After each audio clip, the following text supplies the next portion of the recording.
puasa. Kita berpuasa. Namun ketika kita berpuasa, ketika ditanya orang puasa, kita katakan ya dan ingin dipuji oleh orang itu, Allah batalkan pahala sholat, pahala puasanya. Nggak ada pahala puasa. Karena dia sudah meminta apa? Pujian. Dia puasanya karena Allah. Namun dia ingin dipuji oleh orang yang menanyanya. Allah hapuskan pahala puasanya. Pahalanya hapus. Itu yang namanya syirik apa? Syirik kecil. Pahalanya nggak ada. Bisa bayangkan nggak kalau puasa itu untuk selain Allah? Memang puasa itu untuk selain Allah dilakukan. Apa ada Ustadz orang puasa untuk selain Allah? Oh, sambuh. Banyak. Akeh. Dia puasa untuk mempertahankan ilmu kebal.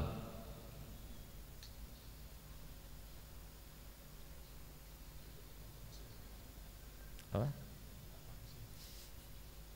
Dia berpuasa karena ketika dia nuntut ilmu sama gurunya, ilmu tahan senjata tajam, sehingga dagingnya itu bagaikan besi ketika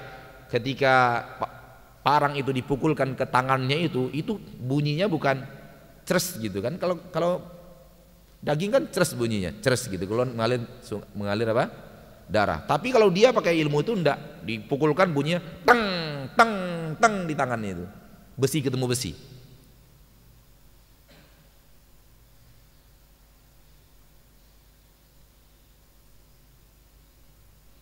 Dan gurunya itu katanya pakai jubah, jenggotnya segini, rajin tahajud gurunya.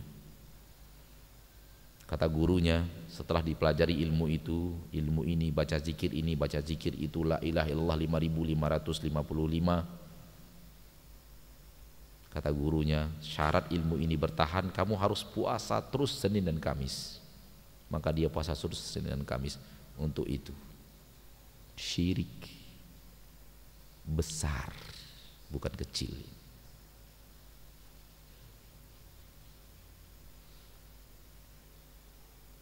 Jadi jangan kira orang yang membuat persyaratan puasa itu artinya ilmu putih. Kita ditipu oleh syaitan.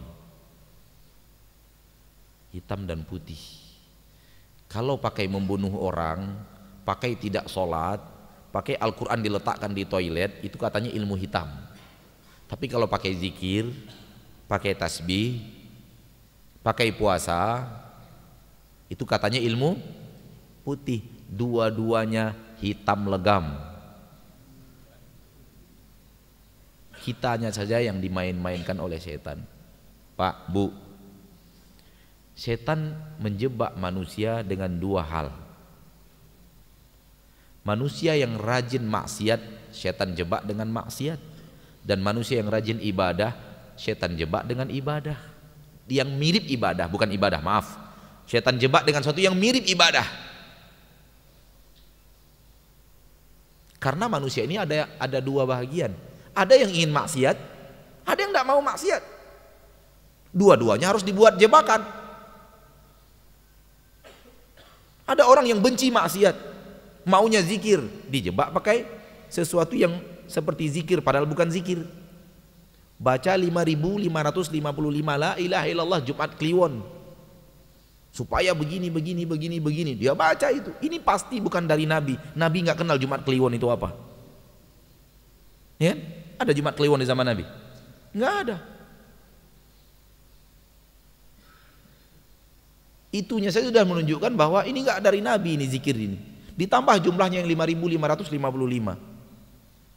Nabi nggak pernah ajarkan 5555. Dari mana datangnya 5 ini? Jadi dijebak dengan sesuatu yang mirip dengan ibadah, tapi itu bukan ibadah. Lalu beraneka ragam ini. Cara bernafasnya begini, cara bernafasnya begini. Kan belum lama ini marak itu zikir anfas. Zikir nafas, ucapkan begini, cara menarik nafasnya begini. Nanti kalau sudah benar carikan nafasnya dengan zikirnya, itu katanya ada rasa. Ada rasa yang kita rasakan. Ada ustadz yang sebel, dia tanya, ada nggak rasa stroberi katanya. Sebel untuk mendengar anak muda ceramahi dia. Udah tua bapak itu, jenggotnya sudah segini, lalang buana di dunia dakwah. Datang anak muda mengajarkan dia zikir anfas. Begitu sampai kepada keterangan nanti ada rasanya, langsung saat itu bilang, rasa stroberi ada enggak? Marah pemuda itu.